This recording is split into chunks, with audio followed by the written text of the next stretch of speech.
Happy Friday, Sretan Petak, Dobar dan. I am Sarah of Expat in Croatia, and this is 5 Question Friday. Every Friday at 5 o'clock Croatia time, I answer 5 questions about Croatia from people who have sent them in on Facebook, Instagram, Twitter, YouTube, LinkedIn, expatinCroatia.com, my consulting sessions, and people who slip them into a bottle and send them out to sea, and then they wash up on shore here in Split, and I find them, and I'm so joyous. And I am in Split today. I am on Matejuška, which is kind of like a big stone jetty that kind of pops out here, and this is where the youth get up to all kinds of trouble at nighttime, but it is not nighttime, it is 5 o'clock. So let me take you off the thing here and show you around a little bit. It is a beautiful day. There was this kind of like freak rain shower about half an hour ago, and thankfully that stopped. So let me just gently remove you. Yes, gentle? Okay.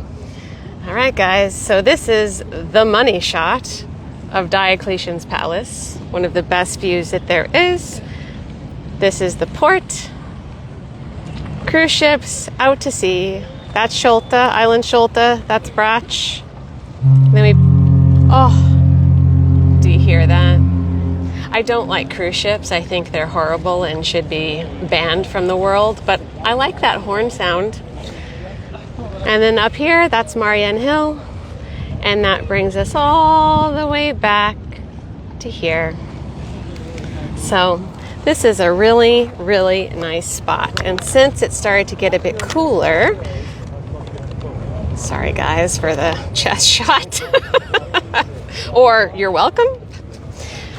Now I can be outside a little bit more, and I'm going to try and take advantage of that as much as I possibly can until daylight savings times, and then it's dark at 5 o'clock for 4 months. Sad face. So let's go ahead and get started, shall we? I'm so glad you're all here. Thank you. Okay, so I only really have one cool thing to tell you about this week. I am doing 2 one-hour lectures at the Split Library in November, and they're going to be geared towards foreigners on how to assimilate into the Croatian community, which is kind of my jam. So I am pretty excited about that. I just had a meeting with the representative from the library yesterday, so right now I'm working on kind of a framework, and I know that there are some specific things I want to tackle, and I would like to be as well-rounded as I possibly can. So you may see some stories here and there over the coming weeks where I'm going to ask some questions. That way I can really get a good idea of, what people, what foreigners want to know about how they can do better to assimilate into the Croatian community, meet Croatians, kind of fit into the culture, learn how things are, because when you do that, it's great for Croatians. I mean, they're honored when you assimilate into their culture, but also it reduces that friction. But then on the other side of it, as a foreigner, when you make that effort to assimilate into the community here, your experience is going to be 1,000 times better, period. It just will. And you might end up having some personal development and growth along the way. So yay for that. Ooh, Eve's here. Hey, Eve. Okay, so we're going to go ahead and dive into the questions. All right, so this first one comes from Barbara on the 5 Question Friday forum. If I purchase a property in Croatia, am I obligated to pay Croatian taxes based on home ownership? In other words, if I live in Croatia for 180 days and live in the U.S. the rest of the time on a yearly basis, am I required to pay taxes?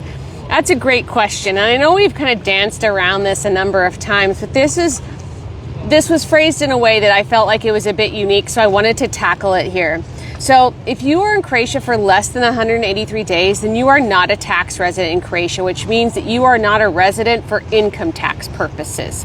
So she wants to be here 180 days. So in terms of income tax, she's cool, okay?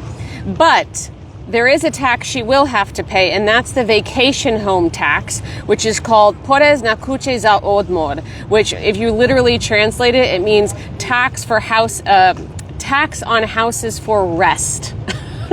But it means vacation homes. It's essentially any home that you own in Croatia. If it is not your full-time residence, then you will be charged this tax. Now, the tax is per square meter, and that per square meter charge varies between 50 cents and 5 euros per square meter. However, ultimately that amount is dictated by the municipality where the property is. They have discretion to decide how much they're going to charge you for that. So I have spoken to a number of people with second homes, foreigners that are living abroad who've been kind of stunned on why they're getting this bill. That is why. If it's not your full-time residence, you do pay that tax, okay? It doesn't matter if it's sitting empty or you're renting it out to tourists or you're renting out to a long-term tenant, does not matter, okay? So that's it. We do have a guide, all the taxes you might pay in Croatia, which goes over all of those taxes in greater detail. And if you would like that, if you are on YouTube, there's a link down in the description. If you are on Instagram, send us a DM and Cam will get that right over to you. Okay, so our next question comes from Mark here on Instagram. So last week, you mentioned during 5 Question Friday that you needed to have residence in Croatia to buy a car and that this becomes a challenge for many diaspora who own or rent property for only part of the year. I'm wondering how citizens living in Croatia 3 to 6 months of the year navigate travel without a car. Croatia doesn't exactly have the robust rail network of other EU countries. True. Let's say you have an apartment just out of town on the coast and you want to go into town or to a grocery store. How do part-time residents manage that? Or you're living in Istria and you want to go to Zagreb for the weekend or live in Zagreb and want to go to Vienna. Are there long-term car rental options? Do you just need to rent as needed? So I just want to reaffirm.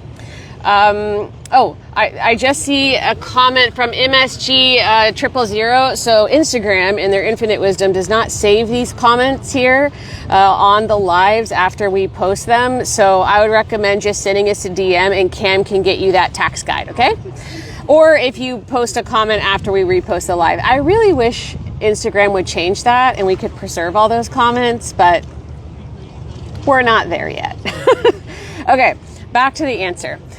So I just want to reconfirm what I had said on a previous episode was that to buy a car and register a car, you need to have legal residence here. What that means is you have a Croatia ID that has a Croatian address on it. That is what is required to register a car here, okay? So there are many transportation options.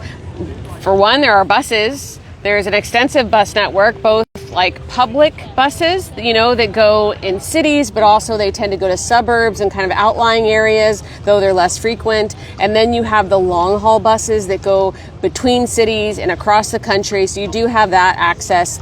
In terms of trains, there are trains. The train network is more extensive in the northern part of the country.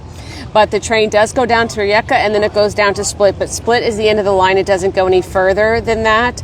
And along the train lines, there are some ways that you can use it in more of a local fashion. A great example of that is here in Split. So here, actually, I showed you the port. So at the port is also the train station. So you can take a train from here to Kastela, for example. That is something that is possible. Okay, also there's boat and ferry travel. So using a boat or ferry does not necessarily mean that you have to go to one of the islands. There are boats that go all the way up and down the coast. So instead of taking a car from Split to Dubrovnik or Rijeka to Dubrovnik or Rijeka to Split, you could take a boat to do that instead. Now, I want to give you one example. Now, this is taking something from the mainland to an island, but you'll see where I'm going with this. Back in May, I went to the island of Lošinj and Susak. You have to go to Lošinj before you can go to Susak. And I had been to Lošinj the previous year to do my immersion course, okay? And when I did that, I drove there. So I drove from Split all the way up the highway. I cut over at Otočac, and then I drove up north to the island of Krk. Drove down Krk, took a ferry to Sres, and then drove down Sres onto Lošinj. It was like 800 kilometers, okay? It was like essentially like this. And this year I was like, I don't want to do that again. So instead I drove to Zadar, which I could have easily taken a bus to Zadar. And then I took a ferry. It was a 7-hour ferry from Zadar to Lošinj. It was during the day. And that was so much easier. So look, I lived in Croatia for 10 years without a car. Now, I lived in Split. I didn't live outside of Split, but there are a lot of people who live outside of cities who still don't have a car, you know, and they manage. You know, with buses, of course, you're at their mercy of what their schedule is, but you get used to it, you plan for it, you plan around that. So it can be done. It can be done. But I do want to talk about car rental because he mentioned that, and I think that's an important thing to note. So you can rent cars as you need, and that's what I did for 10 years. I would maybe rent a car like 2-3 times a year to accomplish a bunch of tasks and maybe go on a little trip by myself, go to some places that I liked. And it was far cheaper to do that than the cost of owning a car, maintaining a car, you know, fixing a car, paying for insurance, all those kinds of things. It was just far cheaper to just rent one. Now you can also long-term rent a car. So I would recommend you like walk into a car rental place and negotiate with them on a long-term rental for 1, 2, 3 months or longer, whatever it is that you need. And they'll usually give you some kind of negotiated rate. Now, if you want to start that process, a great site to go to is VIPcars.com. I think it's a British company maybe, but it's kind of like a kayak or a sky scanner. It's an aggregator that shows you all of the available car rentals in your area based on your pickup preference. And I find that that is where you can get the best rates, because when you land on the site, it's going to ask you your age and it's going to ask you where you live. You make sure you put Croatia, because if you put like the US, because you're from the US and you're not living here full time, it's going to give you a higher rate. So just make sure that you put your that you're from Croatia, okay? Now, I have some other guides and things to send you. So if you're on YouTube, you can find all this below. If you're on Instagram, send us a DM. So ferry and boat travel guide. We have a guide on bus travel. We have a guide on train travel. And then, of course, we have that website, VIPcars.com as well. We have all of that stuff for you. Oh, hey, Jacqueline. Aw, thank you so much. You rock, too. Thank you for being here. I wish I could take my sunglasses off, guys, but it is a little bit too bright. Okay, so our next question is, this is anonymous. This is from one of my consulting sessions. My understanding is that somebody with music to my ears. Music to my ears. Big cruise ship is leaving. All right. My understanding is that somebody with a paušálny obrt can pay the entire year's doprinosi at once. Can you do the same with a DOO or JDOO, like if you're the only employee, for example? All right, I want to make sure there's a lot of like specialized terms in this question, so I want to make sure that I explain it in detail so you understand the context. Even if this doesn't apply to you, maybe it will down the line. Oh, hey, Mark. Oh, my pleasure. Thank you so much for asking that clarification. All right, so paušálny obrt, what is that? So in Croatia, you have a structure called an obrt. Paušálny obrt is a type of obrt. It's essentially the easiest business that anyone could open in Croatia. It has a very low barrier to entry. It is the cheapest to operate. It has the least amount of oversight. It's a really great structure. But it is kind of like a sole proprietorship. So the OIB, the tax ID number for the obrt, is also your personal tax ID number. So you have complete liability for it, okay? Now, the next term, doprinosi. Doprinosi are contributions. So when your employer pays you a salary, if you make an agreement with them, a work contract to get 2,000 euros a month, you get 2,000 euros a month on your bank account. Like, Toto, that's it, complete, all right?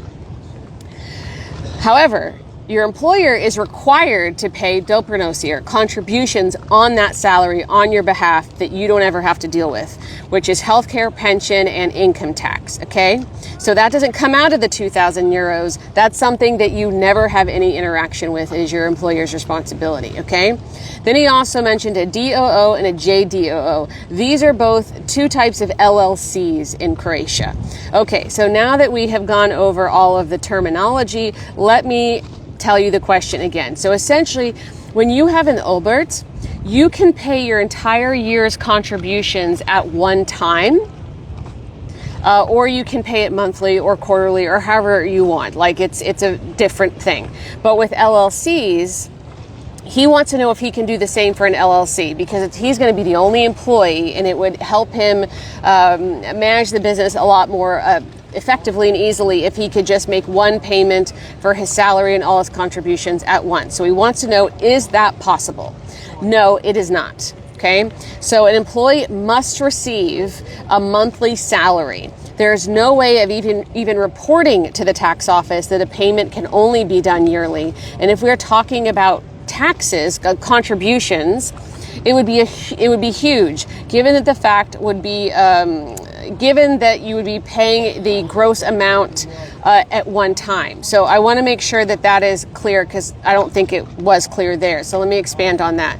So the higher your salary is, the higher the percentage is of contributions on top. So if you're paying 12 months of salary at once, you're going to be charged with the highest percentage possible. So you may actually end up paying more contributions if they were all paid at once rather than at separate periods of time. Now, I want to be clear, that does not apply to Obert. Obert is a completely different beast, okay? This is just talking about LLC. So no, it's not possible. And even if it were, it would not be cost effective, if that makes sense. Okay. All right. So we have a couple different guides for you. I mean, we have lots of guides on business. We have a whole section on business, but these are the two I want to pull out. And they are types of businesses in Croatia, and then the differences between the different business structures. So both of these guides link to our detailed guides on each different structure. So Obert, Teo, Yadeo, Udrga. Like, we have an individual guide for each of those structures that tell you how to open it, how to close it, and some important things that you need to know about those things. So if you're on YouTube, those links are down below. If you're on Instagram, send us a DM. All right, so this brings us to our lawyer tip of the week. Da, da, da, da.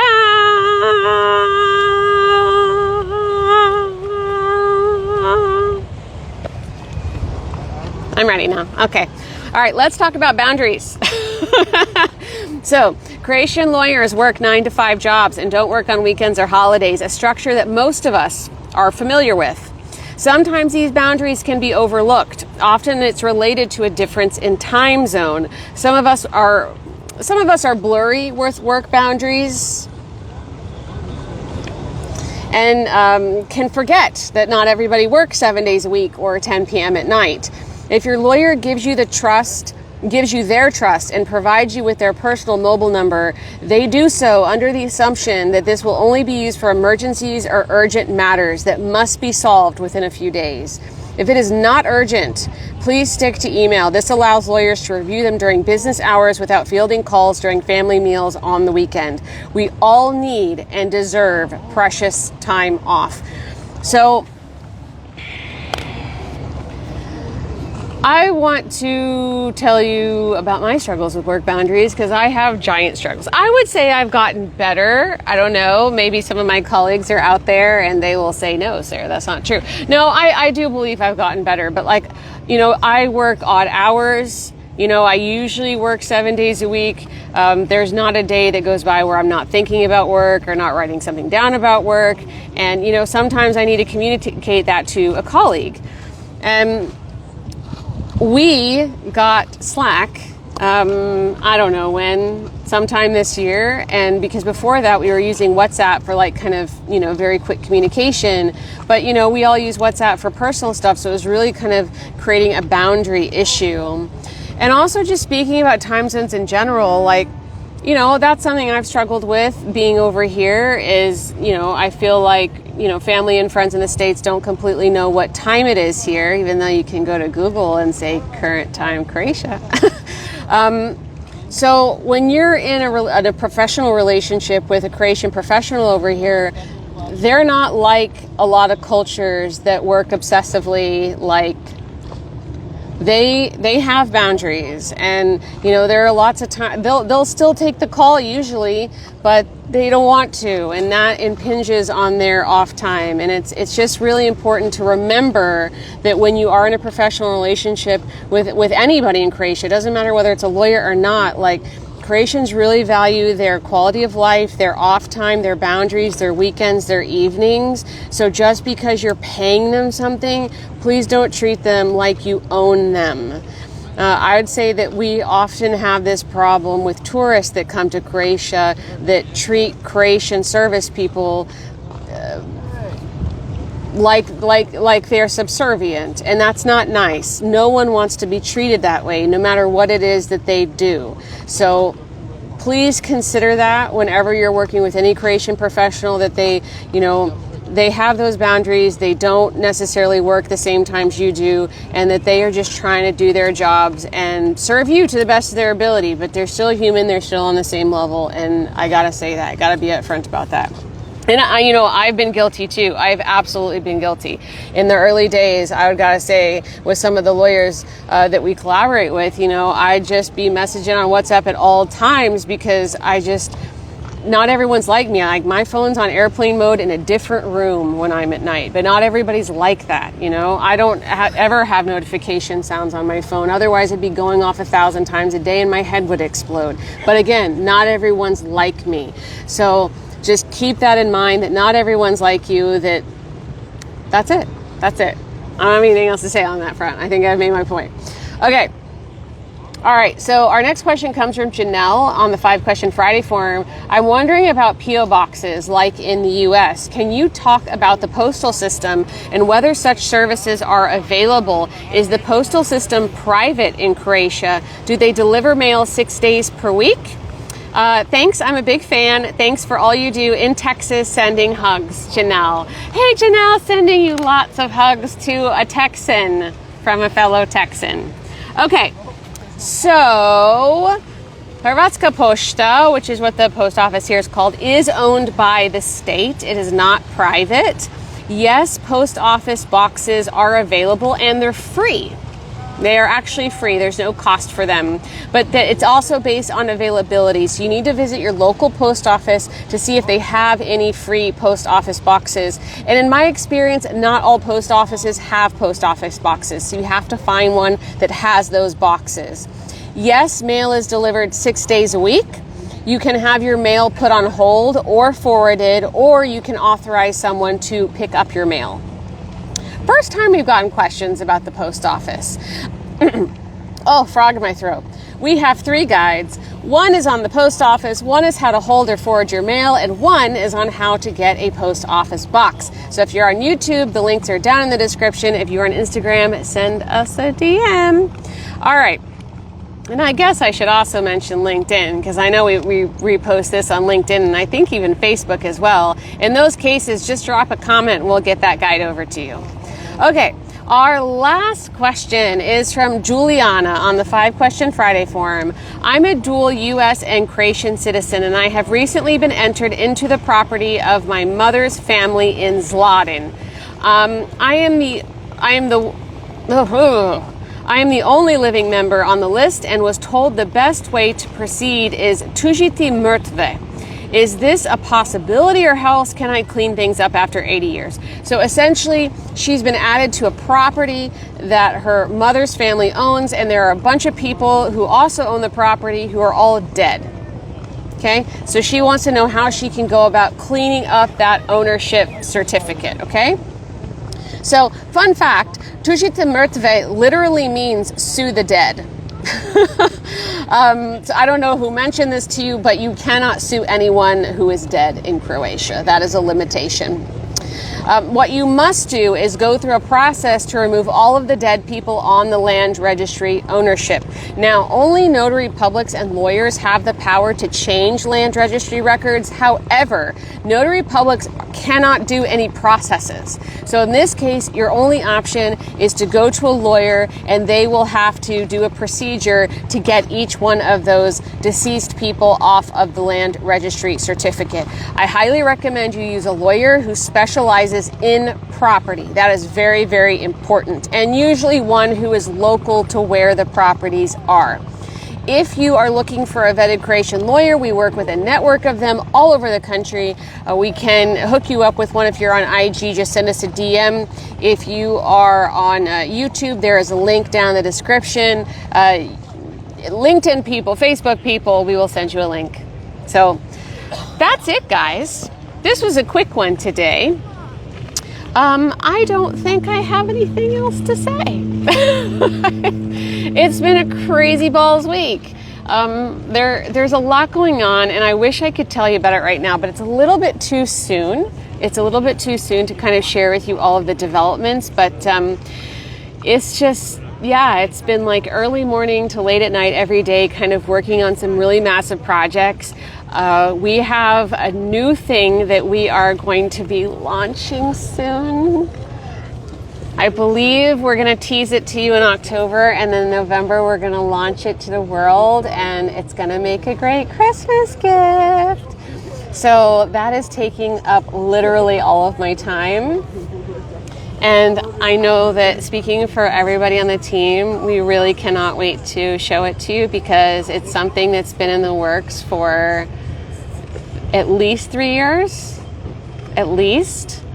But you know, sometimes you have these ideas and they're just not right when they first come to mind, and you need time for them to percolate and evolve. And also I'd say that now that we have the team that we do, it's also possible to kind of put this stuff together.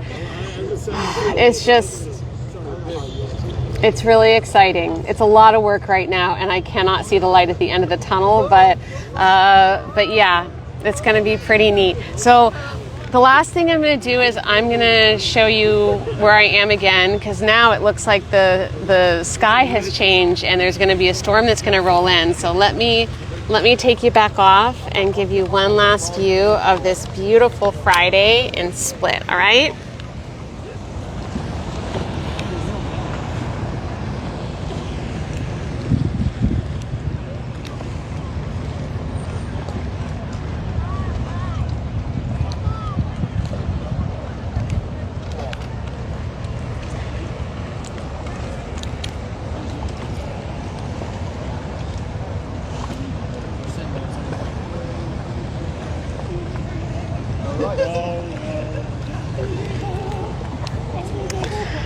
Oh, hey, Queenie. Delusional Wine. Love the name.